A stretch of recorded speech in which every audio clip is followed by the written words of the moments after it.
welcome back to another episode on the channel, Leanne Presents. I am Alan, this is Leanne. And we are here to do another predictions video, this time for the forthcoming WWE Crown Jewel event from Saudi Arabia.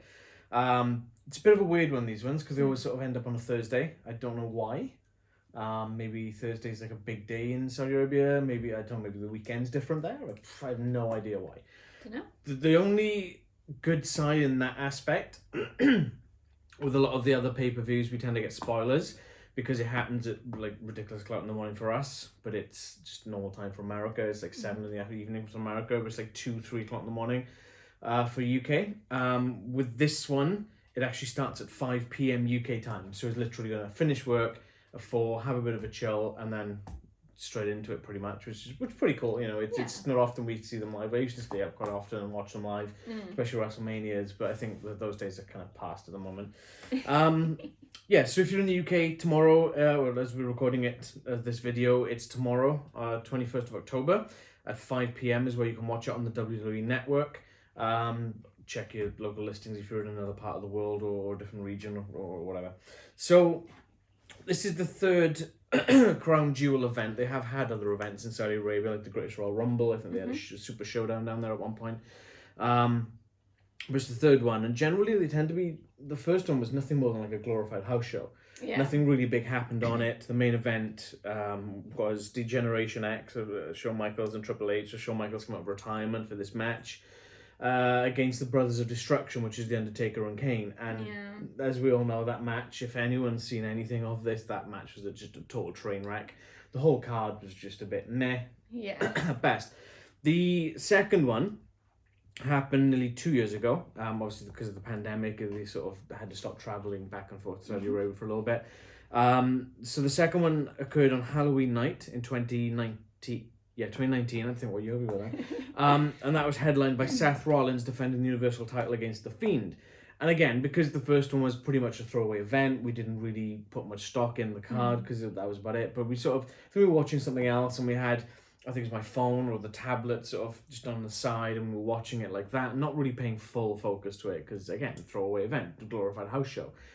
And I remember sort of seeing The Fiend pinning Seth and going 1, 2, and I thought, Seth's going to kick out. And then 3, and I was like, whoa. And I stopped, I can't remember what we were doing, but I stopped and said, and Leanne's like, what's the matter? I said, The Fiend just won the title in Saudi Arabia. And that's kind of where it clicked over with that, is that this Saudi Arabia thing might actually turn into something that could be substantial and worth watching. Yeah.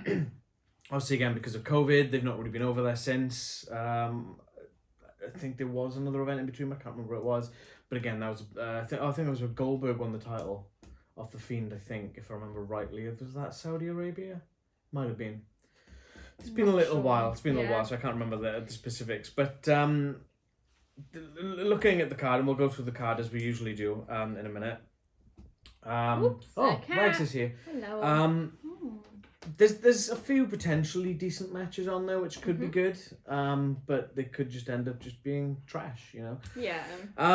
So one thing that they're doing for this, and I'm surprised by this because it's been known that Vince doesn't really like tournaments. He doesn't like the King of the Ring tournament style, but they've done a King of the Ring tournament this year. The last one was done with on Raw, Smackdown, and I can't remember where the event ended. In the finals, I can't remember where the finals ended, but Baron Corbin won it, and that's the King Corbin gimmick, and then King Nakamura when he won the crown off Corbin. But that's been 2 years since that happened. So, interesting why they brought it back now, seeing as the lineage. I mean, this is the 22nd King of the Ring event or tournament. The first was in 1985. It wasn't really billed as a big thing at the time. It was just, this is the tournament, the King of the Ring. It was nothing more than a title. I think Don Morocco won that one, if I remember correctly. It really started coming into the limelight, as it were, in 93. When Jerry the King Lawler was in the WWF at the time, and Bret the Hitman Hart won the tournament, and they started off this massive feud. The King's like, well, there can only be one king in the WWF, and I'm the king, and Bret Hart's like, well, I'm the king of the ring. So, and they started out a pretty big feud, which is pretty cool. You know, there's some really good stuff there, and they kind of spiraled out from that. And like, just again, the one thing, whenever someone says King of the Ring, or I see the King of the Ring logo, the first thing that pops in my head Do you know what it is, Leanne? Is it King Booker? Nope. No. Nope. What is it? The person who won King of the Ring and skyrocketed the sports entertainment world in 1996 onwards. Stone Cold. Stone Cold Steve Austin. He wasn't even supposed to win that King of the Ring. Nope. Triple H was supposed to win that King of the Ring tournament. The curtain call occurred, and they kind of just went, actually, you know what? We're going to go with someone else. They picked Stone Cold, and that was probably the best decision they ever made. Yeah. Not knocking Triple H, but I don't think he would have got over like Stone Cold did. No. Like, if Triple H had won that, WCW might have won. WCW might still be around now, and WWE or WF at the time would have been the second fiddle in the wrestling world. Who knows? You know? But yeah, so Stone Cold Steve Austin won the 1996 King of the Ring when he beat Jake the Snake Roberts in the finals.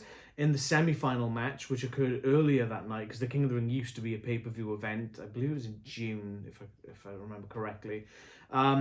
He fought Mark Merrow, and Mark Merrow caught him. I think it was a foot or an elbow. I don't remember the exact specifics. And he split his lip open. He had to go to the medical facility, because hospital is a banned word, to get stitches in his lip. So we returns to the building, and you've got what was his name? Doc Hendricks, the guy from the Freebirds. I can't remember his name. Michael P.S. Hayes. He was one of the bookers, and sort of he was developing the stories and stuff backstage at that point. And Stone Cold or Steve Austin came back into the building, and Steve's like, "Oh, what I miss?" And and Michael Hayes said to him, like, "Jake the Snake Roberts cut a religious promo on you, and you better come up with something fast and think of something." So literally, Austin went out, did the match, beat the 7 shades out of Jake the Snake Roberts, won the King of the Ring. You're going up to the stage, and he said, "You want to talk about John 3:16? Austin 3:16 says I just whooped your ass," and that's where that came from. And it was literally off the cuff on Stone Cold's head from Steve Austin himself. Just boom, just ad-libbed it and skyrocket, strap a rocket to him, off he goes. But yeah, it's a bit of a tangent, but it is kind of obviously relevant. So the first thing that they're doing, for the first time ever as well this year, they're doing, and I'm surprised they didn't call it the Queen of the Ring. Yeah. So you have the King and Queen of the Ring, but they're calling it the Queen's Crown Tournament. I think Queen of the Ring doesn't have a very good ring to it. It doesn't roll off the tongue like King of the Ring does. But Queen's Crown just sounds a bit odd to me. Like I don't. Hey! What was that? You bite in? No. He thinks Queen's Crown sounds great.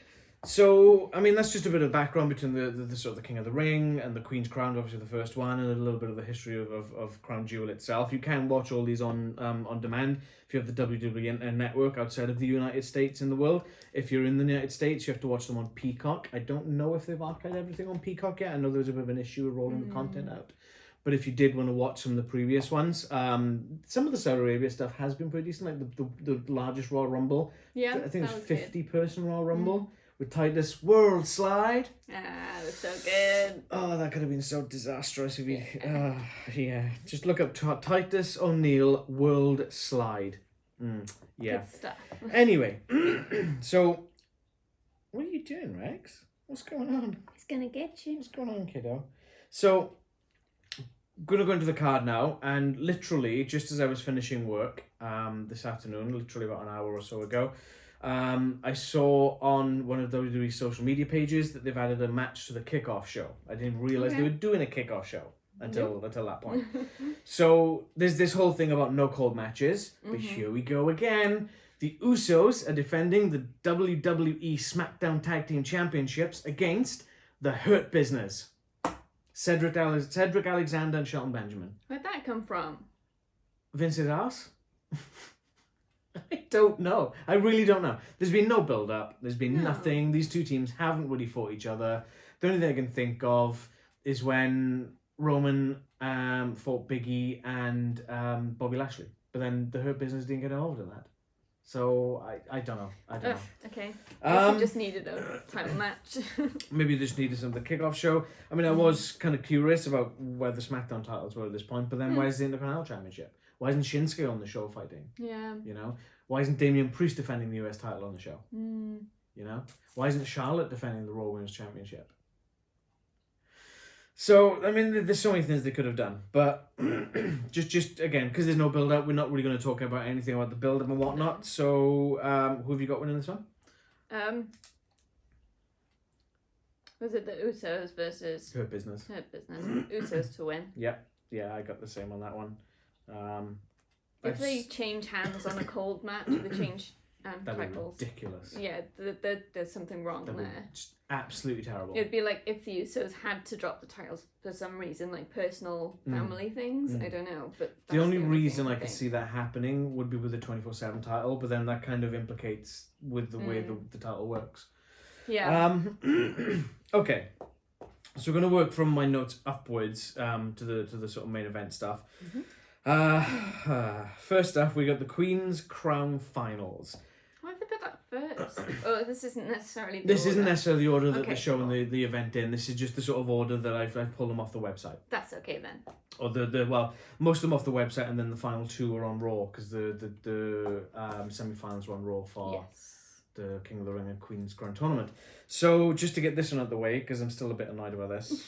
Oh, I've written this wrong in my notes actually. I've put Shayna. Should be Vega.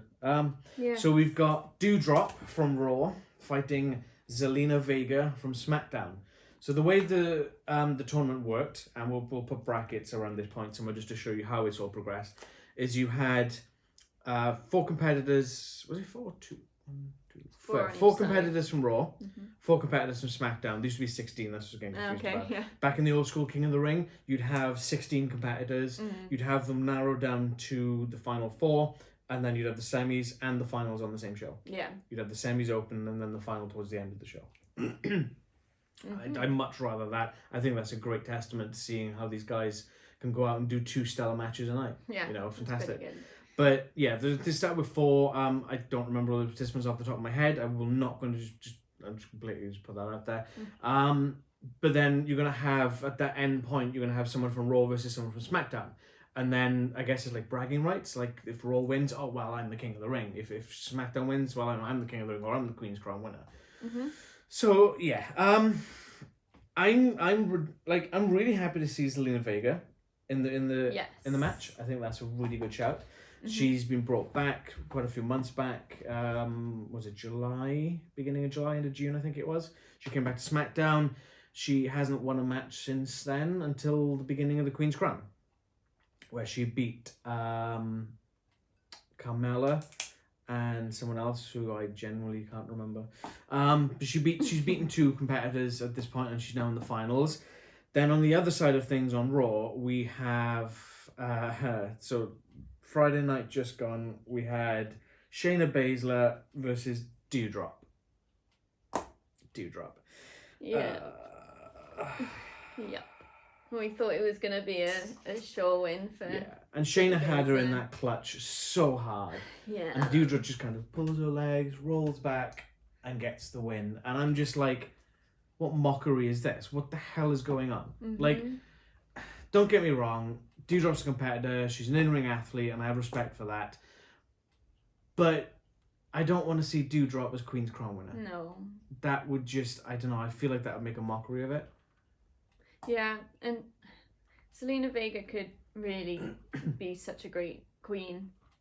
She wears it well, it suits her character, and she could do so much with it, but I don't think that's the direction they're going to go. I think they'll have Doudrop win. That's what I'm thinking, yeah. And I don't like it. I mean, Doudrop's doing well, but... I don't like this gimmick she's doing with the whole stupid little...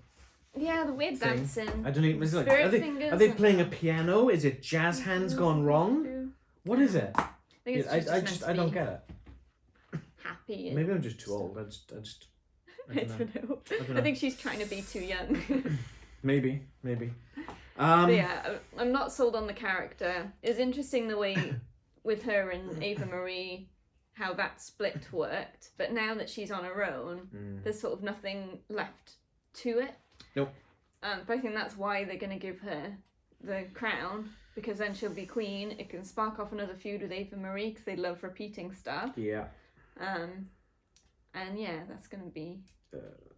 Exactly. Yeah. I would have much rather seen Shayna Baszler versus Zelina Vega. Oh yeah, I think that would have been so much better. Yeah. Like Zelina just sort of kick, run, and Shayna trying to grab her again, frustrated. As it stands, Doudrop's just going to go squash. Yeah, because Zelina Vega's pretty small. Yeah. It's ridiculous. Yeah. Yeah, so you're going for Doudrop. Yeah. I'm so torn on this one. I don't know which way they're going to swing it. Because the thing for me is, I'll give my prediction after we cover the next match, because I'll logically give my reasoning then as well. Mm-hmm. So the King of the Ring finals is Finn Balor versus Xavier Woods. So Finn Balor's been drafted to Raw, which takes place after Crown Jewel. So the draft took place, and the split or the transfers or whatever you want to call it happens after Crown Jewel. Xavier Woods and Kofi Kingston, aka the New Day, were drafted to SmackDown. Much as they're just going to Big E because they've just got back together on the same show again. And then they've gone, nope, don't think so. So we've got Raw, Finn Balor versus Xavier Woods, SmackDown. Now, in that aspect, if Finn Balor was to win, that would mean Raw would be the King of the Ring winners. So Raw would hold dominance over SmackDown in the King of the Ring. If Doudrop wins, that's also a Raw competitor. Would they really have one show go hard over the other? Are they really doing it as a Raw versus SmackDown thing, though? That's what they've said. Well, they split the brackets right down. So one side Raw, one side SmackDown. I thought that might have just been so that the matches could be on each of the shows. It doesn't seem it. I mean, it might have been that case, but it seems like they're kind of going, right, who's the most dominant? That's what I'm getting the insinuation of. Okay. Especially with Survivor Series coming up. Yeah. Which is all about Raw versus SmackDown. I suppose then if they've got the King and the Queen on one show, then it's more of a clawing back for the other brand. True, but does it feel a bit too weighted in that sense? This is WWE you're talking about. This is true. So, yeah, Finn Balor kind of beat Sami Zayn. Which is quite funny because he was on SmackDown, wasn't he? Yeah, he was. Yeah, because the draft takes place afterwards. Yeah, so Finn Balor was on SmackDown. He went through the SmackDown competition, and Xavier Woods beat the Raw competition. That's right. And they're swapping. Yeah, that's right. So then obviously Finn Balor beat Sami Zayn to get in the finals, and Xavier Woods beat Jinder Mahal, or if you're even read Ginger Mahal, to get into the finals. This is probably one of the matches I'm looking forward to the most. I think this could be really good. Yeah, these two could make a good match together for sure. They both do a lot of cool high flying, but they also do a lot of ground based stuff.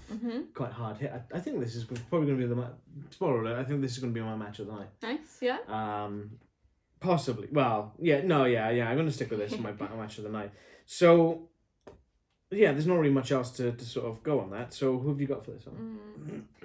We were saying before that it would be very neat for Finn Balor to win because he's labelled as the Prince now and then moving to the King. King Balor. Yeah. But at the same time, Xavier could be a good king.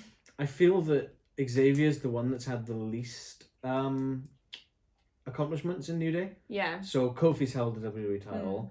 Big E's currently WWE champion. Xavier Woods really only held, as far as I can remember, the tag team titles and maybe either the Intercontinental or the US title. Yeah, but it wasn't such a big deal as it has been with the other two. So could this be a stepping stone to that maybe? I think quite possibly. I think I am going to go with Xavier for this one. Yeah. I'm going to flip on this. I'm going to go Finn Balor and then I'm going to go Zelina Vega. Okay. I'm probably going to be wrong with Vega. But I'm just holding out hope that Vega wins it. It's a hope. They've treated her like absolute trash since she's come back. Yeah. And I think a part of that is because they wanted to let Aleister Black go, and they just decided let's bring his wife back in, and just treat her like crap. And I hate that. Yeah. So next up, we've had there has been quite a bit of a build up with this, with the feud. Then they started tagging, and now they're feuding again. This is pretty much the hometown return or homecoming for Mansoor versus it is in his hometown. Versus Mustafa Ali. So they have been tagging for the last couple of months, I think, give or take. Yeah. They were doing pretty decently, but then they started getting a losing streak. Ali was like, Mansoor, you just need to listen to me, you need to focus more, you need to pay more attention, blah, blah, blah, blah, blah. Like he's like some sort of major veteran when he's never held a title as far as I can remember in WWE. If he has, it's probably the 24/7 title. Yeah. So jog on, mate, seriously. And then obviously Mansoor. So he's obviously from Saudi Arabia. I don't know the name. Is it Riyadh, I think is the name of the city they're going to? I think so. Sounds familiar. And that's where Mansoor's from. So he's going to get a major ovation there. I mean, he made his debut, if I remember correctly, at one of those events. I think it was the Royal Rumble one. I think it was the British Royal Rumble. He won it. flies everywhere. Did he win? No, Braun Strowman won that. Oh, he won something. He won something. What was it? Was it a battle royale? I can't remember. I know he won something. Because it was huge. I'm gonna look into that because I don't think it was the Royal Rumble because I'm pretty sure Braun Strowman won that one because he had that green cup. I think it was. Green cup. You know, like the remember. trophy cup thing. Oh yeah. I think it was green. Yeah. But I'm pretty sure Mansoor definitely won something, but I'll be damned if I can remember what it was. But yeah, there's been a bit of a build up. It's been a bit sketchy build up at best, but there is at least been some sort of build up, unlike the kickoff show. Yeah. It's been a bit forced, but both Mansoor and Ali have done what they can with it and sort of put a lot of effort into. I put a still lot of heart into the acting. I think. I still feel they've really dropped the ball with the whole Ali thing with Retribution. Yeah, they literally dropped it down a hole and then never looked for it again. Well, even prior to that, they dropped the ball with him being the hacker. Yeah. They admitted he was the hacker when they were doing the Retribution gimmick, and nothing ever came of it. Mm-hmm. Like, what? It could have been really interesting, the hacking and like digging up dirt on people and stuff, but just came out with a group of thugs and then the group of thugs went away. You know, and I do feel bad for Ali because he's not a bad athlete. He's pretty decent, you know. I think this could be a really good match, though. Yeah, I hope so. I hope these guys put on a right barn burner, especially in Mansoor's hometown. I think that's going to give him that boost, that adrenaline he needs to go to that extra level. So I still think he's very green. He's very much a rookie, and he needs a bit of refinement. But he's worked that into his character as well. Yeah, which I kind of like that. He's sort of all smiling all the time, trying to be friends, and reminds me of Dimples. Yeah, it's a bit like a better version of Dimples. Dimples being Humberto Carrillo. Who's now in a really tag team with Angel Garza. Yeah, I don't understand that as well. There you go. Yeah, I'm quite looking forward to this one. Yeah. I think Mansoor's definitely going to win. Yeah, I absolutely agree with that. They're not going to have him go back and then lose. No. Absolutely not. And they're but going I to think have. It's not going to. I don't think it's going to feel like they've made him win for his hometown. I think it's going to be quite a satisfying one. Yeah, I hope so, because it feels like the build up to this has, like the tag team with Ali, it's literally just been building to Crown Jewel. Yeah. That's all they've been building to is him going home. This is it's the Crown Jewel match. So, yeah, I hope the blow off on this match is decent and it pays off for both guys. Yes, and that it doesn't just completely drop off after the event, that something comes of it story-wise. It probably will, let's be honest. Probably, but we can hope. So, next up on the card then, and this is a first as far as I know, outside of the United States, the very first Hell in a Cell match outside of the United States of America. Ooh, the first one. I'm pretty sure. Cool. Like, comment below if I'm wrong. I might be wrong. There's been, I think, about 40 or so Hell in a Cell matches, but I'm pretty sure because the cage is quite cumbersome. You just can't. It's not easy to transport.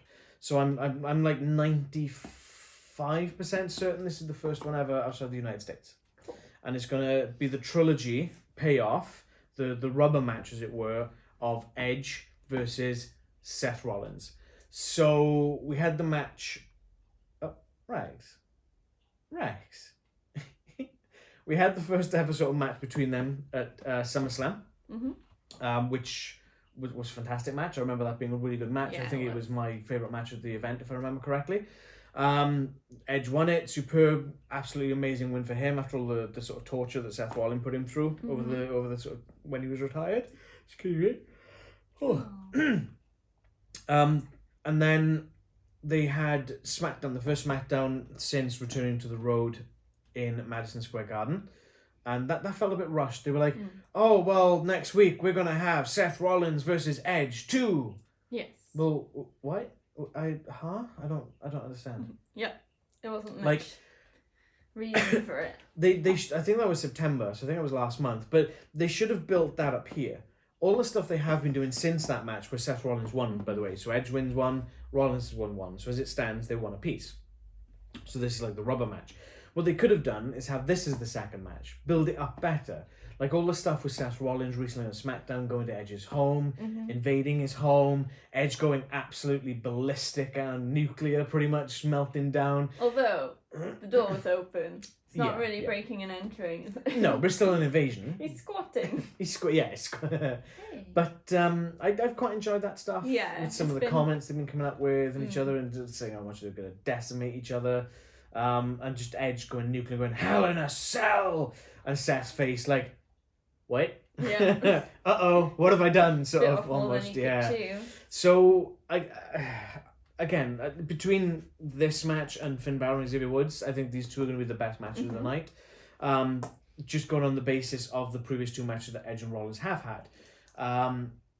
And I really hope it's a fantastic match because these guys can both go. Like, you know, I don't particularly care for Seth Rollins' Monday night, or it will be Monday night, he's transferred to Raw.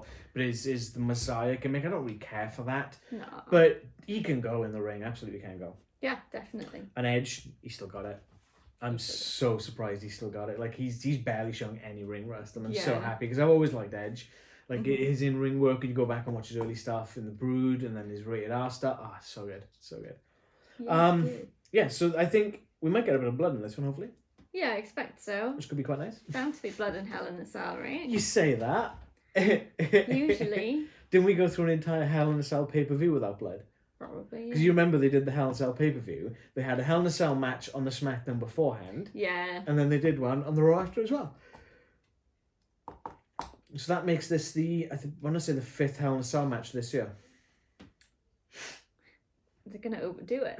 It'll be alright though. This should be good. Everyone loves a Hell in a Cell match. So, Edge versus Rollins, the rubber match. Who's taking it? Rollins. No. Edge. I was thinking Edge and I said Rollins. It's Edge. Edge? Yes. Edge? Yes. Final answer? Yes. You sure? Yes. Edge. See what I got to deal with, folks? Edge. Edge? Edge. So you're saying he's got the edge on Rollins? Yes. Okay, cool. Yeah, I'm going for Edge as well. I don't think they're going to have Rollins go over Edge. I don't know why Rollins came out of my mouth. It's weird. That's not what I was thinking. I think I was looking at your page and I saw that word and it just... It just...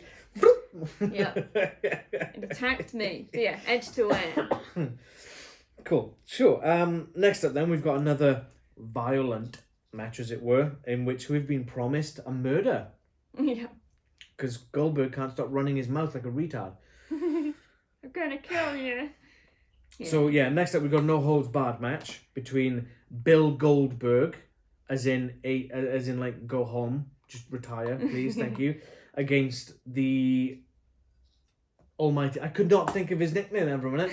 The almighty Bobby Lashley. Now, and I'm going to name drop Craig here. Craig. Hi, Craig. I know he doesn't like Bobby Lashley, but he's nailed it this year. Like, he's really come into his own. Yeah. The whole just being the champion and running with it and having MVP as a bit of a mouthpiece. But then when MVP was too lavish and Bobby Lashley, like, no, we're getting back to basics. He's like, no more women, no more partying, none of this, no one. And I thought that was fantastic. And Bobby's really been doing quite well. Yes. I'm still a bit baffled by the whole, we're going to split up the Hurt Business, you guys are doing nothing for me, to, oh yeah, these guys are with me again. They're back for some reason. What? What are you doing, Vince? Randomly. I did see speculation that Vince is doing this just to play with people, because everyone loved the Hurt Business. Like, they thought it was such a great faction. Well, it is. They're three great guys, 4 technically the MVP. And they just kind of split them for the hell of it. So now with the draft and then coming back out again, are they going to do another split? It's a Vince thing. It seems like a Vince thing to do. Yeah. You know? Weird. Yeah, so this, again, kind of stemmed from SummerSlam in August, or 2 months ago, with October now. I'm losing track of what bloody month it is. I know. Where Goldberg fought Lashley for the WWE Championship, because Lashley was champion at that point, and he failed. So Goldberg got defeated by Bobby Lashley. I can't remember if it was a pinfall or a submission. I don't remember the specifics now. Or was it knockout? It might have been a knockout, because I remember Goldberg was out cold. Yeah. And Lashley was in the ring, and then in comes Goldberg's little dickhead son and jumps on Lashley's back. Little idiot. And Lashley just kind of flips him over, drags him around, slams him in the hurt lock. I mean, what are you gonna do? You're in a ring, kiddo, where you shouldn't be.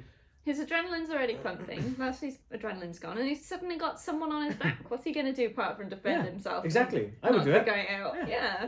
Exactly. You don't know who's behind you. You're literally just going to just drag him forward and grab him. And Lashley's arms are so big, you've got this in front of your face. You can't see who you've got in the hurt lock. Goldberg needs to stop worrying about what Lashley's doing and start worrying about what Gage is doing. So then I just remember sort of Goldberg and Lashley's and the MVP's like... Oh, it's good. And, it's a bit of a Paul Heyman moment. It was. And Goldberg's still out cold. He's been... I'm pretty sure it was like a submission or a hurt lock or a choke or something. And MVP gets on the mic and Lashley sort of lets him go and he's like, oh, whoops, didn't realise he was his kid. Rolls up the ring and MVP grabs a mic and he's like, we didn't know it was your son, Goldberg. And Goldberg sort of starts coming around and he sort of dives over and he jumps on Gage, his son, and he's like, I'm going to protect him and all this kind of lack. And then he starts, like, sort of, I think it was the next night or the week after on Raw, Goldberg's like, oh, next time I face Bobby Lashley, I'm going to murder him. I'm going to kill him. And all this kind of crap. And it's like, well, okay. And then they've been progressing this for the last couple of months, and then they sort of agreed to the match, there's no holds barred. And then they had that sort of face-off interview where one was in one location, the other person was in the other locations. They don't want to be in the same place because they break down and start fighting or whatever. Chances are they were just backstage in 2 different rooms. Yeah, probably. But then again, Goldberg's like, oh, I'm going to murder you in the ring, blah, blah, blah. And Bobby Lashley's like, are you that stupid? You're literally telling people you're going to murder me. So if you do, you're going to go away to prison. Yes, it's just saying, like, that is a crime. You're threatening me on TV. That is a crime. Mm-hmm. Yeah. Yeah. And it's like, I just feel like this is a bit stupid. It's like, what was it? Goldberg was saying something like, the only reason I'd apologise is to your family after I kill you. Like, he's about as subtle as a pile of bricks. He's about as smart as a pile of bricks. Let's be perfectly honest. But Lashley's going to carry this match. Lashley will carry it. Mm-hmm. Who you got the winner? Lashley. Yeah? Yeah. Okay. I'm going to go Lashley. Okay. So it might just be a wishful thinking thing. But I agree. Lashley will carry the match. Goldberg has not had a great track record as of late, especially with people like The Undertaker and The Fiend when he's fought them. And he's just sloppy. Mm-hmm. With the Undertaker match, again, in Saudi Arabia, he went for a spear or some sort of shoulder barge, and he went so hard that he smacked his head full force on that metal turnpost, not the buckles, where the buckles are here. He went straight through into the turnpost and literally knocked himself silly. He had a concussion, he didn't know where he was, and then he tries jackhammering the Undertaker, and he almost broke his damn neck. Yep. Goldberg needs to retire. Mm-hmm. We don't want him to be in the ring anymore. I think this is the last match in his contract, so let's pray that Vince has enough sense not to sign him for another one. Like, I would much rather, at this point, I would be more looking forward to seeing Bobby Lashley against Brock Lesnar. Yeah. Because both guys can go. Both guys are not saying Goldberg's not a massive muscle, but Brock is an MMA fighter. Mm-hmm. Lashley is an MMA fighter. I think they would put on a more entertaining and convincing show than Goldberg and would. Brock's actually developed his character, and he's pretty entertaining. We'll get into that. At the moment. We'll get into that when we get to that. But yeah, they're so good. Much better than Goldberg. I used to sort of view them on a par. I think those two. Yeah.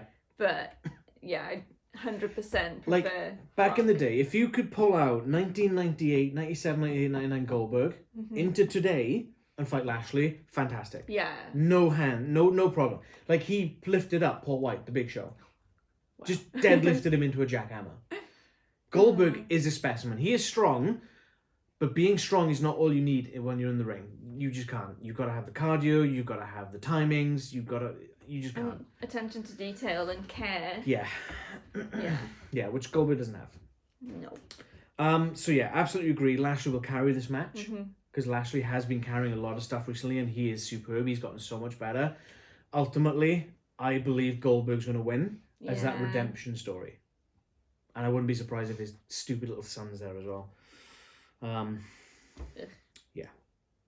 Sometimes. Okay, speaking of two big masses of muscle going against each other, next up, we've got the WWE Championship being defended. So Big E is defending against Drew McIntyre, who just seems to keep worming his way back into the title picture every few months. With his sword, minus Prop Rock. We haven't seen Prop Rock. We haven't seen Prop Rock for a while. R.I.P. Prop Rock. I'm so sad. Again, this hasn't really been built up that much. They've had a couple of tag matches together, and that's probably the biggest build-up of it, where they sort of don't trust each other. Fair enough. Mm-hmm. You're contending for the title. You're not going to trust the contender in a tag match or anywhere else. Yeah. But they're doing a lot of forcing people into tag matches together at the moment. Bit weird. But this kind of goes back to the whole thing when Bobby Lashley was champion, and he said, Drew, if you can't beat me this time, you don't challenge as long as I hold the belt. And then as soon as Lashley loses the belt, what happens? Drew comes out, oh, I want my title back. Not your title, you lost it. Yeah. Let someone else have a go. Back of the line, mate. Yeah. Let someone else have a crack. Yeah. You know? And that annoys the hell out of me, because I used to like Drew McIntyre. Back in the beginning of 2020, when he won the Rumble and he went on to fight Lesnar at WrestleMania, fantastic. He carried it through that, but then he got really stale really quickly. Yeah, there's, apart from gaining a sword, having a bit of a story time thing, there's not really been character development. They've, like, sprinkled stuff on it, but haven't changed the character. And that's what you need. It's like taking your favourite toy and going, I want a new one. Give it a paint job. There we go. Yeah. It's the I same got a damn similar thing. feeling with Bianca Belaire. Loved it when she was going up, getting the title, winning the title, and that first like stretch. But then nothing has changed in her character. She's got the same phrases. She hasn't even got a sword. So she's exactly. But she has a whip, Leanne. But she always had the whip. What would be interesting if she came out one day and didn't have the hair?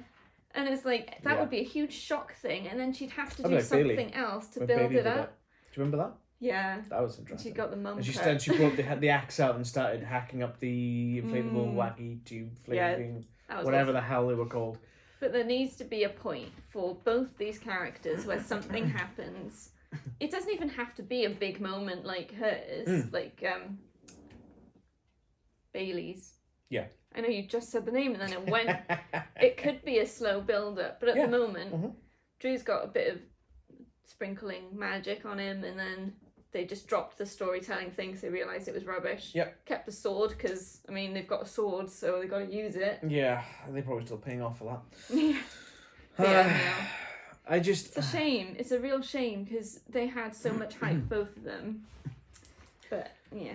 So, the winner of this, and it's already been stated, that the winner of this will go on to Survivor Series to face the Smackdown champions. So, if to bear in mind then, thinking about this, and obviously the main event of Roman versus Brock is, which of this combination do you think we're going to see? And I think I know what we're going to see. But I'm going to let you have your prediction first so I don't lead you on. I don't want to lead the witness. Max, stop it. You're on camera. Biting his toes. Disgusting. Aren't you? Oh, I'm really not sure on this one. I want to say that Drew's going to win. Not that I want him to. I have a feeling that's the direction they go in. Yeah? Yeah, I'm going to say Drew. Drew McIntyre. Okay. I'm on the opposite end of that one. Okay. I think Biggie's clawed for it, much like Kofi did. Mm-hmm. And I'm not really a Biggie fan, I'll be honest. I don't like the gyrating. I don't like the way he just carries himself. I think if he was a bit more serious, I could get behind him more. But that, again, that's what we need. We need a bit of a change in the character, you know, especially if he's not going to be in New Day. Because New Day have been drafted to SmackDown. You're on your own.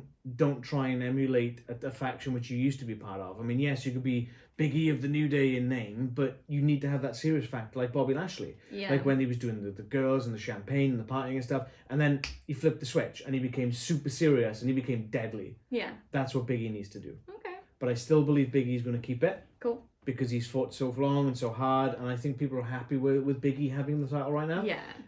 And I think I would rather see Big E go to Survivor Series to fight either Brock or Roman, which we'll get to after. Yeah, that sounds good. Nice. Okay. Next up then, we've got the Raw Tag Team Championship match. So that's RK Bro, Randy Orton and Matt Riddle. I hate Matt Riddle. Versus AJ Styles and Omos. Mm-hmm. So AJ Styles and Omos lost the tag team titles to RK Bro at SummerSlam. There's a lot of stuff coming out of SummerSlam. A lot of SummerSlam rematches going on, actually, thinking about it. And they've not... RK Bro haven't really been seen that much. Like, Randy's been absent for a few weeks, and Riddle's been there, and then when Randy and Riddle have been there, AJ Styles or Omos hasn't been. It's just been a bit of a... They did have the one-on-one matches with Omos. Yeah, but for 2 months worth, there's been a bit of a patchy build-up. Yeah. You know? And that was good stuff, having the one-on-one stuff. That was pretty cool. Like Randy Orton coming out of nowhere, just RKOing everything, and Riddle, as much as I don't like him, seeing him getting beaten down by a mask. That was great. Yeah. And then was it AJ Styles like, no, don't pin him. Hit him with a roundhouse kick. And he boots him full on in the chest and face with a kick. Yep. And then you made the comment that it's not hard for him because his legs go that high anyway because he's so friggin' big. So tall. There's no effort he's like for him to roundhouse someone in the face. But I just... This dynamic of RK Bro is already grating on me. Yeah. And it has been, I think, from the beginning, and it's just getting worse. Like, Orton's just telling him to shut up at every turn. Like, how long until Orton just goes, this isn't worth my time? RKO's Matt Riddle, and then lets whoever they're fighting for the Titan Championships win. Oh, it's going to happen. You know, yeah, but how just long? When? Yeah, how maybe long? Now. Maybe tomorrow. That's what I'm getting at. So, in this one, again, there's not really much else to say in the build-up of this one, but who have you got in this one? I'm going to say AJ and Omos. AJ and Omos? Yeah, this might be the time for the split. I don't know. It's a tricky one. Because obviously RK Bro is selling merchandise. Is Vince willing to let that go? Very true. And we were saying it would be cool for Omos to do something on his own. Yeah. I and a lot of other people would much like to see AJ Styles back in that singles environment. Yeah. He's going to be on Raw. Like, imagine a title match between him and Big E. AJ Styles with the super fly and the outmaneuvering Big E stuff and Big E with the heart. I think that would be a great match. Can I change my prediction? Yeah, if you want. I'm going to go RK Bro now. Yeah. Yeah. I mean, like you say, it's the merch thing. I'm going for RK Bro. And it's the sort of thing that could be... The split will happen, but they probably need to build up a little bit more towards it. I think it would be more entertaining if... Wow, that's started hammering down. Sorry, the rain's just been really heavy today. I think it'd be more entertaining if they did it down the Survivor Series route. Yeah. So generally they'll have 5 singles wrestlers against 5 singles wrestlers from SmackDown. So 5 from Raw versus from SmackDown. And then I think the last year they've done 5 teams from Raw versus 5 teams from SmackDown. So what if Randy Orton costs Raw the SmackDown stuff just by getting really fed of Matt Riddle and RKOing him then? Yeah. Like, I think that'd be much more entertaining. And then, like, Riddle's like, oh, bro, we can patch this up, and all that kind of shtick that he gives. And then, like, oh, okay, well, next week you're fighting, I don't know, like Street Profits, or Viking Raiders went to SmackDown, like Street Profits, for example. Or, I think, did the Dirty Dogs get drafted as Raw? I can't remember. It's been a few weeks since the draft, I can't remember everyone. But I'm pretty sure the previous Street Profits definitely went to Raw, because Bianca Belaire went to Raw. So... Like, what if then Street Profits like, oh, well, we want a title match against RK Bro. And like, they build it up for a couple of weeks, and then Matt Riddle's like, oh, yeah, Randy will be there. Randy's my bro. And then he goes out, and Randy just doesn't show. And Riddle just takes a beating. And then at the end of the match, Randy comes down, and Riddle's like, yeah, tag me, bro, tag me. And he's like, nope, just puts the belt on the side and walks off. Yeah. And that's the Street Profits beat him. That would be good. And then lead into a feud between Matt Riddle and Orton. And just watch Randy Orton beat 7 bells out of Matt Riddle. Yeah. So yeah, I think that'd be more entertaining. Then we've got, so a little bit of, just another little bit of background is that Crown Jewel, or the I think it was Crown Jewel 2019, had the very first ever women's wrestling match in Saudi Arabia. Yeah, that's right. A lot of the, and I don't mean to crap all over the country, but it is a lot of antiquated ways out there. With the women, they're held down. They have to I think they won't just be able to start driving and things like that. They're not really allowed to take prominent places in society. And Rags, what are you doing? And the wrestling was the same. So that was the first time that 2 female athletes got in a ring, and I believe it was Lana and Natalya, if I remember correctly. And I read recently, actually, that Lana wore Becky Lynch's boots for that match. So that was cool. So then another first on this card is there's not 1 women's match, but 2. So we've already had the aforementioned Queen's Crown Tournament finals of Doudrop and Zelina Vega. And now we've got the SmackDown Women's Championship being defended as Becky Lynch defends in a triple threat against the aforementioned Bianca Belaire and Sasha Banks.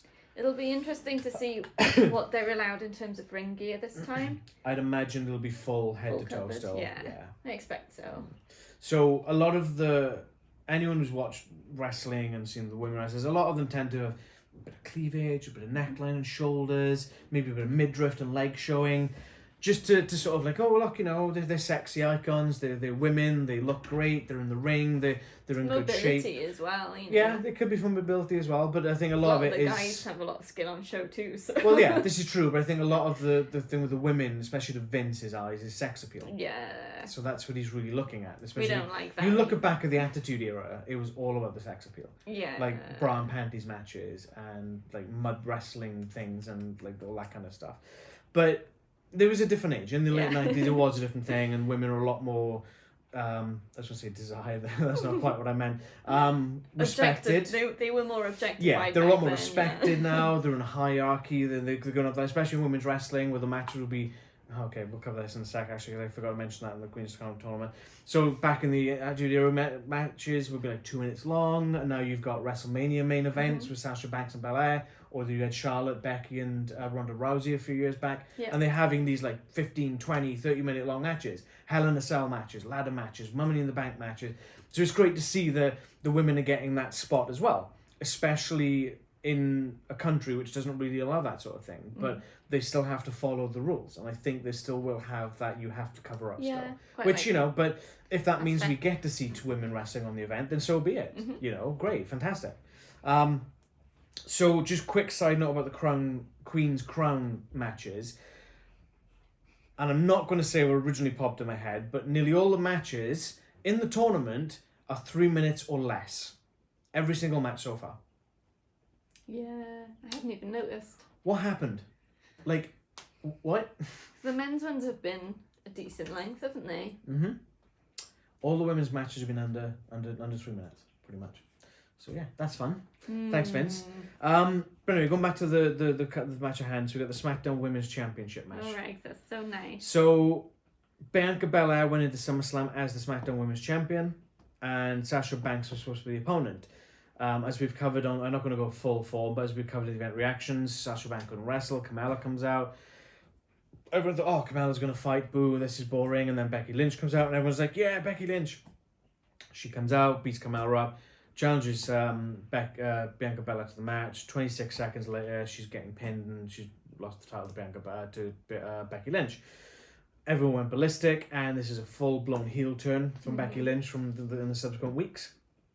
There was an event where, what was it? The one in between. I can't remember what card it was. We've covered it. It was Becky versus Sasha. No, Becky versus Bianca, and Sasha Banks came in and ruined the match. Yeah, that's right. Oh my god, what card was that? What event was that? September... I can't remember what it was. I'm going to run my notes. Is that Extreme Rules? Extreme Rules, yeah, Extreme Rules. So, and again, it's just...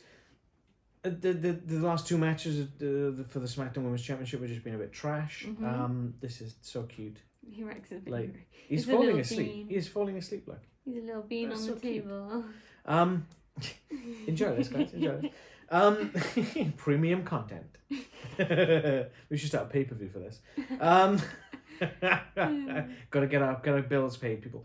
But like, and again, it goes back to the whole thing of it's always the 4 horsewomen of the WWE. It's Sasha Banks, Bianca, Becky Lynch, Charlotte Flair, and Bayley. Yeah. And whenever they're around, they're always in the spotlight. They're always in the top slot. Charlotte Flair is the current Raw Women's Champion. Becky Lynch is the current SmackDown Women's Champion. Yeah. Sasha Banks is in the title picture. Yeah. And if Bayley wasn't injured, I have no doubt Bianca Belair would not be in this match. Yeah, I think you're right. Or if she was, it'd be a 4-way. You know, and I'm just, again, it's just going back to the whole thing of do something different. Other companies are doing something different, and they're getting ratings. So do something different to make things interesting. They could have easily got Liv Morgan in the title picture. Yeah, and they've just dropped the ball with that so many times. Yeah. They've built her up and built her up and built her up, and they've just kind of gone, nope, not for you. And making it, and her and Naomi as well, making it part of the storyline that they're not getting opportunities. Yeah. That's like a slap in the face. That's insult to injury. Yeah. Ugh, don't like it. So, I mean, I don't really want to say much more about this match because I'm not really looking forward to this one. I think it's just going to be trash. Who do you think's going to win, though? I'm asking you first, come on. So, who you got? Becky to retain. I got the same, yeah. Yeah. I can't see Becky dropping it now. It's going to be interesting to see how they do with this, though, because Charlotte Flair, the Raw Women's Champion, has been drafted to SmackDown. Yeah. Becky Lynch, the SmackDown Women's Champion, has been drafted to Raw. Are they going to do what New Day and Street Profits did and just swap belts? I think, from the way they've been talking, they've been saying that they're taking their belts with them and they're going to end up having both. So I reckon they'll end up doing like a winner-takes-all kind of match between them. It's going to be terrible. Yeah, no doubt. But I think that's the direction they're going to go. The problem is they've already done this. Yeah. And Becky Lynch and Charlotte Flair were both involved in that as well, with Ronda Rousey. Yeah, that's why they're going to do it again. That's my prediction. Do you think this then leads into a return for Ronda? Now that she's given birth, oh, hello. She's no longer pregnant, she's got a family. Do you think she'll maybe come back and do a couple of shows? Getting me. Sorry. Or do you think Rags is going to win the title? Rags is going to rip my arm off. Ow, okay, that hurt. Hey. No, honey, that's not good. You bit me. No, that's not good, kiddo. Come on, you gotta go. This is not a no-holds-barred match. Stop being Mike Tyson. It's okay, you didn't get me proper. Okay. Yeah, I think this winner takes all is... No, just don't do it. Because then the problem is you're going to have both belts on one show. Yep. And that's just going to be ass. I don't think they'll swap, though. If they do, it'll be completely like... They won't even mention it. They'll just suddenly have the correct belts. If they'd done Sasha versus Becky and Bianca versus Charlotte, then I could have seen both titles switching. Yeah. So Charlotte would have lost to Bianca and Becky would have lost to Sasha, and that way each show still has a title, or the relevant title. Why? But as it stands right now, it's going to be... I don't want to say interesting, because I don't think it's going to be interesting to see where they go with this, because I just think it's not going to go that well. Oh, Rags, what's the matter? He's caught in my jumper now. Oh. I'll get him sorted. So, yeah, that's the current state of it. I just don't think they're doing really well with this whole brand split thing. I mean, the draft is always interesting to see who's going to go where, but the way they've done it this year with the title being on different shows, it doesn't really handle it well because they've both got egos. Becky's got an ego because that's the character she's playing. Charlotte Flair literally has an ego because that's who she is. Because she's Charlotte Flair. Because she's Charlotte Flair. Rags is in timeout. Yeah. Anyway, let's move on to the final match now, which is the main event, which is Roman Reigns, the head of the table, defending the Universal Championship against Brock Lesnar. Now, for me, I don't care that the Universal title's on the line in this match. Nope. There is something much more interesting in this match. Yep. Leanne, tell me what that is. Paul Heyman. The Advocate, Paul Heyman. They need to just dangle him above the ring. And it's a ladder match. In the Shark Tank. In the Shark Tank, yeah. Like they used to with Jimmy Hart. Or Jim Cornette. Fight over him. So, okay, brief history. Paul Heyman was the advocate for Brock Lesnar. The reigning, defending, the beast incarnate Brock. And at some point, I can't even remember, was it last September? It was after SummerSlam last year, because that's when Roman Reigns returned after the whole COVID thing. Roman Reigns came back in. He beat up The Fiend. He beat up Braun Strowman during their match at SummerSlam. And I think it was either the next week on SmackDown or a couple of weeks after that. Roman Reigns is sat there and he's got this contract that that SmackDown wants him to sign, and he hands it over to someone else sitting beside him on the couch, and it's Paul Heyman. And it's like, oh, Paul Heyman's thrown in with Roman Reigns? What's going on here? This is different. Yeah. What about Brock? Brock's not been seen since then until SummerSlam. So, as we already covered again in the event reactions to SummerSlam, Roman Reigns beats John Cena, and then out comes the Beast. Paul Heyman looks like he's seen a ghost. He looks like he's soiled himself, and he might need to go to the back to clean himself off. And they both sort of head out. But then the last few weeks has been the build-up of that, and the teasing of, oh, well, you're still the advocate for Brock, right? And Heyman hasn't said no. He's strongly indicated no. Yes, but he's not outright said it. No, but you got Brock coming out and saying, oh yeah, I've looked over that contract already with my advocate, Paul Heyman. Yeah, and Heyman's like, his facial expressions are so good. So on SmackDown on Friday just gone, there was a contract signing, as you do. Roman Reigns signs it, he chucks it at Brock, and Brock's just like, doesn't even look at it, doesn't look down from the Roman Reigns, staring at Roman Reigns, staring a hole through him, and he just signs it. And Roman's like, "Oh, you are just one stupid SOB. You didn't even read it." And as Leanne said, Brock's like, I did read it, Roman. I read it this morning with my advocate, Paul Heyman. Drops the mic and just walks out the ring. And Heyman's face and Roman's face is just like... And Heyman's like... He's got such good faces. He does. He's really sort of... I think we were saying, Paul Heyman is the only thing that we're really invested in at the moment. For this pay-per-view, that's what we're interested in seeing. Oh yeah, that's good. Brock's new ponytail and beard look. I do really like Brock in his new sort of sassy kind of... His cowboy boots were trending as well. Yeah, nice. Because before he was always just silent and strong. Paul Heyman was the mouthpiece. He didn't say anything. He was just the muscle. And now he's just like making jokes and spinning things. This kind of reminds me of when he had the Money in the Bank and he would come out and he would do the whole beatboxing thing. That was the kind of Brock, the fun-loving kind of Brock that this is, but less cheesy. But I think with that, because he was doing that while he was in the straight face, just beat him up, it didn't fit. If he did that now, it would probably work a lot better. Yeah. With the ponytail and the facial hair. But then, and I think I mentioned this to you a couple of nights ago when Paul Heyman tweeted it, he's going full hard into this. He said, I've said it before and I will say it again, I will enter Crown Jewel as the advocate for the reigning defending Universal Champion and I will leave with the Universal Champion. And it's like, he's not giving anything away. And that's the one thing I'm so invested about this is, it's not Roman, it's not so much Brock, it's not the Universal title, it's where does Paul Heyman stand? Yeah. It's almost like two parents having a divorce and they're fighting over the child. You know, that's what it feels like. We want them on each corner, just like calling to Paul Heyman in the middle, and yeah.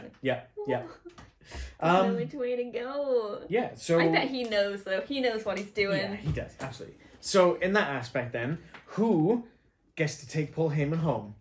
I'm going to say Brock. I think Brock Lesnar. Yeah? Okay. I think that the trust with Roman Reigns will have been eroded so much anyway. Even if none of it is true, even if Paul's been fully for Roman this whole time, the trust is going to be so eroded that I don't think that relationship can or should go much further. I'm going to go Roman Reigns. Okay. I think Roman Reigns is going to win it. Mm-hmm. I can see it not being a clear cut. Okay, yeah. Like maybe Paul Heyman gets involved, or it's inadvertent, or the Usos get involved somehow. Maybe it gets thrown out to a disqualification, maybe. And then, because like I think they could get a long win out of this. Yeah. They could probably cap this off either at Royal Rumble or at WrestleMania. Okay. Just play it out a bit longer. Or what you could do actually, end this off at Royal Rumble. Mm-hmm. Have Brock win the belt there. Have him come back as like a full-time or semi-full-time, whatever he wants to do with that. Yeah. But then The Rock starts blowing his mouth off and he's like, see, told you, you weren't good enough. I'm the true Samoan in this dynasty. Okay. And then you have Roman Reigns versus The Rock at WrestleMania with no title on the line. Yeah. Because then that match wouldn't need a title. No. You know? That would sell out a stadium. Easy. Yeah, exactly. So I think Roman's going to win it. Okay. I'm still undecided about Paul Heyman. I don't quite understand. Like, who's to say he doesn't attempt to get involved and help Lesnar, but Roman catches him and punches him, and then Lesnar's like, "Oh, what have you done to Paul Heyman?" Kind of loses his rag a little bit. Yeah. Maybe grabs a chair and swings for Roman, and that causes disqualification. Or maybe he just starts pounding on him and just beating 7 bells out of Roman. So Brock gets disqualified because he doesn't break the count for the referee's count. Roman takes a beating, showing Brock's dominance. Okay. But Roman doesn't lose the belt. But doesn't lose Heyman either. But if Heyman goes to help Brock, he would lose Heyman. Yeah. So it's there's too many elements here. It's a bit more. This one's a bit more difficult to call. But I definitely think Roman is retaining that championship. Okay. I think there's no way this is the one and done. I'm just sick of the head of the table stuff already. Yeah, me too. I was sick of it like 2 months in. Yeah, I think that match could be really good, but mostly because of the possibilities of what Paul Heyman might do. I think this would have been much better if they'd done like No Holds Barred. Yeah. Because I think they just would have been total viciousness. That might be their next match though. Maybe Hell in a Cell, Paul Heyman in the Shark Tank. in a shark cage. You never know. So yeah, that's our predictions for Crown Jewel, which is tomorrow's evening, UK time 5 p.m. Let us know in the comments below who you think is going to win. Yep. Follow us on socials. They'll be in the descriptions below. Hit the subscribe button if you enjoyed the video. Don't forget to hit the like button if you liked it as well. Let us know that you are enjoying the content that we put out. Join the conversations. Let us know what you think, and we will be doing a reactions video. Given the fact that it does start at 5 p.m, it's probably going to run until 9 or 10 o'clock tomorrow evening. I'd imagine it's going to run quite long.